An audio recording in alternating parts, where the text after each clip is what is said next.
राधा स्वामी जी। आज के सत्संग की वाणी गुरु अमरदास जी की है। संसद के वचन, गुरुमुख होवे ता एको जाने, हौमे दुख ना संतापे। अगर जे कामिल मुर्शिद से राह लेकर 9 दरवाजे तय करके 10वीं गली में आ जाए, नाम ले ले तो जे गुरुमुख बन जाए। सभी मजहबों के कामिल फ़कीर यही कहते हैं। हिंदू कहते हैं कि जब तक जीते जी नहीं मरता परमेश्वर नहीं मिलता। मुसलमान कहते हैं मुतु कबल अन तम तुतु, मौत से पहले मरो। यानी 6 चक्रों में रब नहीं, देवी देवता हैं। आंखें बंद करके आसमानी मंजिलों पर जा, आंखों तक चढ़कर फिर आसमान पर आ। वह बांग जिसे आकाशवाणी या नाम कहते हैं, हर एक के अंदर है। अंदर हर वक्त धुन हो रही है। उसे कौन सुनता है?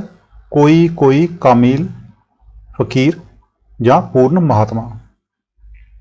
हे इंसान, तू गधे की तरह खाकर पेट भरकर सोया रहता है। क्या ही अच्छा हो अगर तू रात को जागे, रूहानी मंजिलों पर चढ़े। देख, ऊपर आसमान से आयत आ रही है। बेकान बहरे हैं जो शब्द उनको नहीं सुनते। वह जान कहलाने की हकदार नहीं जिसने मालिक से सुख हासिल नहीं किया। क्या ही अच्छा हो कि अगर तू तवज्जो दे, कब्र में से निकलकर ऊपर आए, यानी पिंड को छोड़कर अंड में आ जाए। आगे कहते हैं, तू अपने पैरों से आशा तृष्णा की रस्सियां खोल ताकि तू आसमान पर पहुंचे। सभी मजहबों की बुनियाद एक ही असूल पर है, मगर दुनिया बेखबर है। जब तक रूह मन इंद्रियां की गुलाम है, गुरमुख नहीं बनती। नाम की कमाई करके वह गुरमुख बनती है। पर्दा खुल जाता है। जब पर्दा खुल जाए, ना दुख है ना सुख। नाम की लज्जत पाकर कुल दुनिया से लाताल्लुक हो जाते हैं। बलिहारी गुर अपने बिठो जिन साचे सिउ लिब लाई। महात्मा हमें इतना उत्तम पदार्थ देता है, उसका शुक्राना करना जरूरी है। मुर्शिद वह दात देता है जो फना नहीं होती। गुरु अमरदास जी कहते हैं कि हम बार बार कुर्बान जाते हैं गुरु अंगद साहिब पर, जिन्होंने ये दौलत बख्शी जिसके जरिए हमारी मालिक से लिब लग गई। शब्द चिन्ह आत्म परगासिया सहजे रहिया समाई। इसमें आजम यानी शब्द को पकड़कर रूह बाग बाग हो गई। आसमानी मंजिल मकामे हक सतलोक में पहुंचकर सहज समाधि में लिब लग गई। इसकी आत्मा के ऊपर से सारे गिलाफ उतर गए।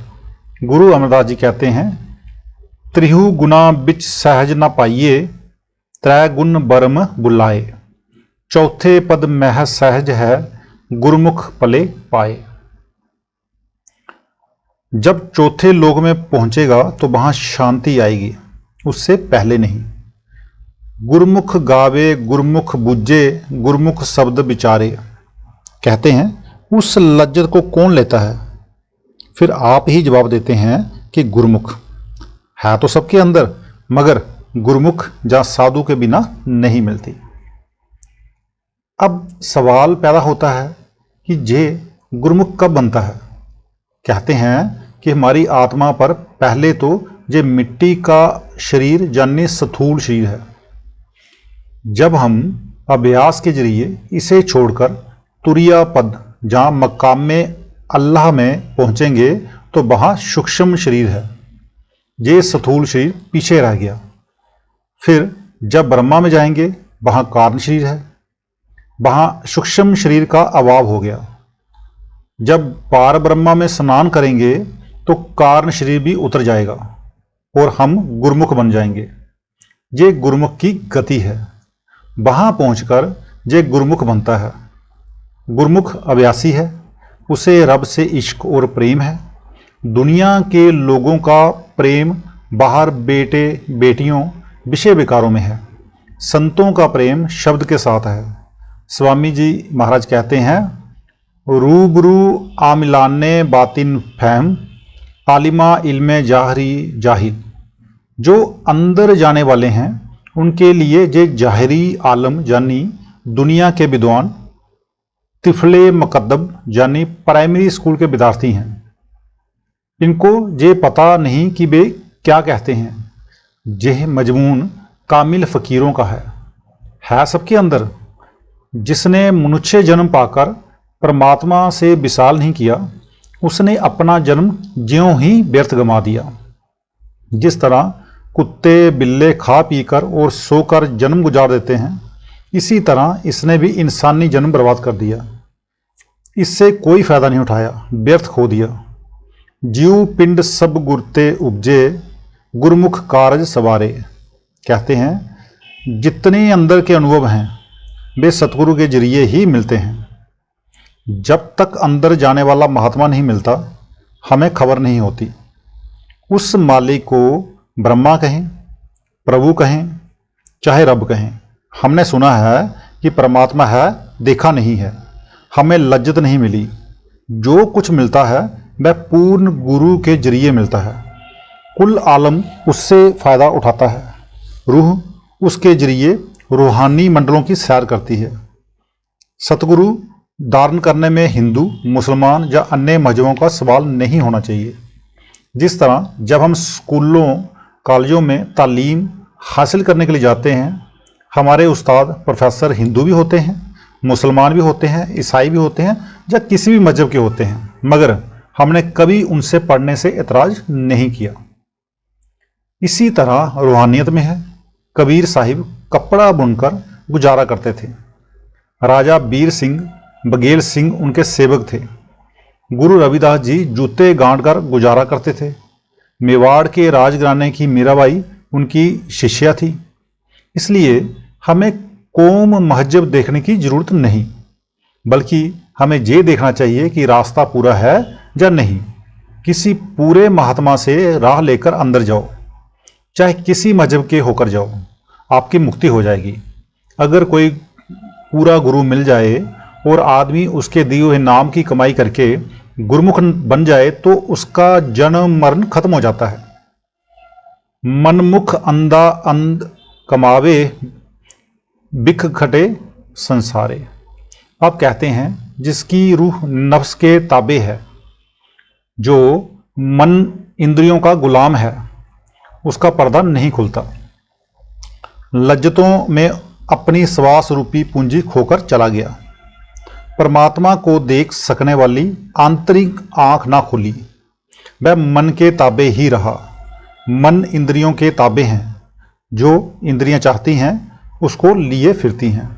आंखें सुंदर रूप की तरफ खींचकर ले जाती हैं। जुबान लज्जत की तरफ। ये आज़ाद नहीं है, अपनी मर्जी नहीं कर सकता। गुलाम ही आया और गुलाम ही चला गया, क्योंकि मन इससे गुलामी करवाता है। मनमुख इंसानी शरीर से फ़ायदा नहीं उठा सका। एक कहानी है तो कहानी, मगर उसमें रमज यानी कि भेद छुपा हुआ है। कोई कामिल महात्मा एक बनिए के घर गया। बनिया बड़ा कंगाल था।